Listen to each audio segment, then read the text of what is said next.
Hello friends, temple புளியோதரை தமிழ்நாடு ஸ்டைலில் எப்படி பண்ணலான்னு பார்க்கலாம் வாங்க. அதுக்கு தேவையான பொருட்கள்: சின்ன லெமன் சைஸ் புளி, கருவேப்பிலை, காய்ந்த மிளகாய், கடலைப்பருப்பு, முழு உளுந்து. இது எல்லாத்தையும் ஒரு பேனில் எடுத்துட்டு நல்லா வறுத்து எடுத்துக்கலாம். கொஞ்சம் நல்லா பொன்னிறமாக வர்றது மாதிரி வறுத்து எடுத்துக்கோங்க. இனி இது லைட் ஹீட்டில் இருக்கும்போது பொடியெல்லாம் அரைக்கிற மிக்சர் ஜாரில் மாற்றிக்கோங்க. நெக்ஸ்ட்டு இதே அளவுக்கு கொஞ்சம் குறப்பாக இருக்கிற மாதிரி பொடியை அரைச்சி எடுத்துக்கோங்க. நெக்ஸ்ட்டு ஒரு ஹீட் ஆகின பேனில் கடுகு, காய்ந்த மிளகாய், அப்புறம் தோல் எதுவும் இல்லாத பீனட் ஆட் பண்ணுங்கள். நான் ஆல்ரெடி இது வறுத்த பீனட் ஆட் பண்ணியிருக்கேன். இதை லைட்டாக பொன்னிறமாக வறுத்துட்டு நெக்ஸ்ட்டு நம்ம ஆல்ரெடி அரைச்சி வச்சுருந்த அந்த பொடியை ஆட் பண்ணணும்.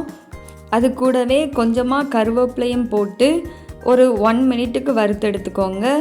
ஆல்ரெடி நம்ம வறுத்தது தான் ஆட் பண்ணுறோம், அதனால் ரொம்ப வறுக்கணும்னு அவசியம் இல்லை. லைட்டாக வறுத்துட்டு நீங்கள் இந்த ஸ்டேஜ் வரும்போதே அதோட மனம் ரொம்ப அதிகமாக வர ஆரம்பிக்கும். நெக்ஸ்ட்டு இந்த டைமில் நம்ம ஆல்ரெடி கரைச்சி வச்சுருக்கிற புளி கரைசலை இதில் ஆட் பண்ணணும். அதை ஆட் பண்ணிவிட்டு நெக்ஸ்ட்டு தேவையான அளவுக்கு உப்பு ஆட் பண்ணுங்கள். ஒரு 1/4 டீஸ்பூன் அளவுக்கு மஞ்சள் ஆட் பண்ணுங்கள்.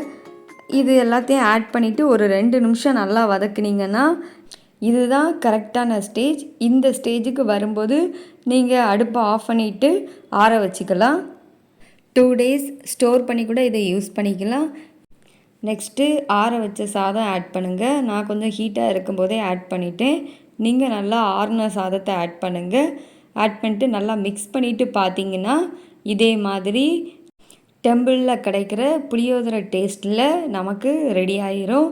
இதை ட்ரை பண்ணி பார்த்துட்டு எப்படி இருந்துச்சுன்னு கமெண்டில் சொல்லுங்கள். ஷேர் பண்ணுங்கள், லைக் பண்ணுங்கள், கண்டிப்பாக சப்ஸ்கிரைப் பண்ணுங்கள். தேங்க்யூ ஃபார் வாட்சிங்.